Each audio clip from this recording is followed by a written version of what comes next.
Today I'm going to be talking to you about Strategy 4. I chose Strategy 4 because I feel it is an area that I needed to improve upon the most. So what is Strategy 4? It is when we teach students to self-assess and set next steps. So this strategy has 4 parts: self-assessment, justification, goal setting, and action planning. And all of these do not need to occur for Strategy 4 to be beneficial within the classroom. So building off of other strategies, this strategy builds off of Strategy 1, 2, and 3.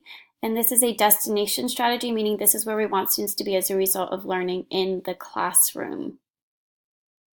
So why is Strategy 4 so beneficial? Because students are required to think about their own thinking and understanding, which is fostering the metacognition. And research shows that this improves students' achievements.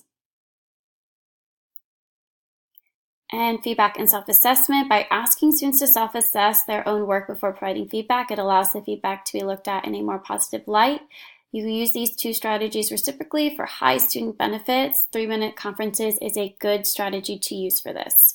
Peer feedback and self-assessment is beneficial for low-achieving students, so providing students with opportunities for a combination of peer feedback and self-assessment can cause them to achieve at significantly higher levels without more instruction.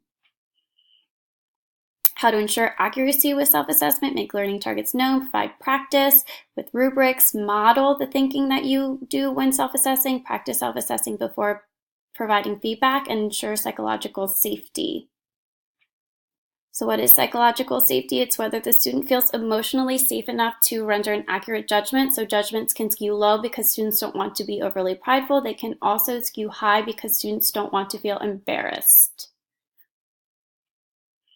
So how do you build psychological safety? Don't make student work public unless students are comfortable. Ensure the goal of self-assessment is to determine if the learning target was met. Model self-assessment practices that are healthy and eliminate posters that send the message to students that some students are smart and others are not.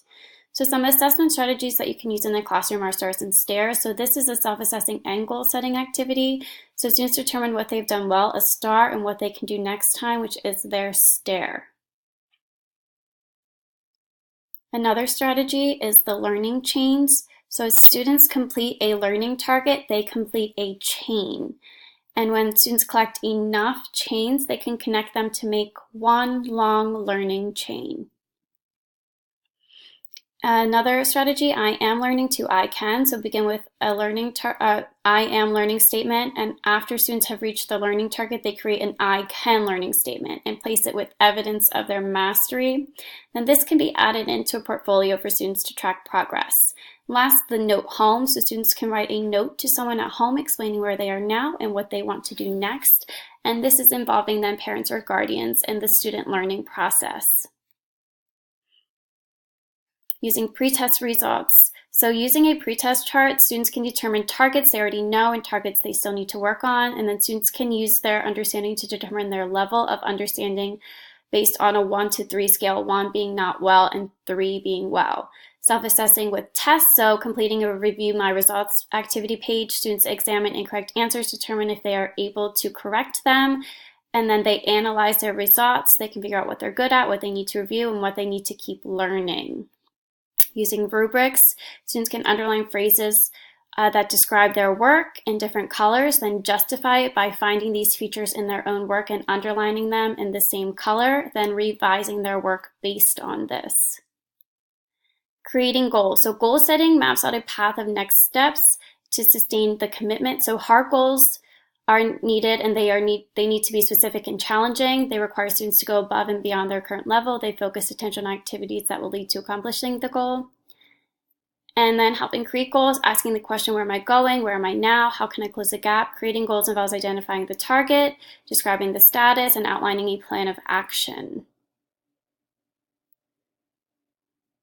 So ensure that you are having students state when and where the goal will be achieved to increase accountability. If then planning is a way, students determine how, when, and where, and then they state the goal. Status, target plan, status, where they are now, target, where they're headed, plan, how they will get there.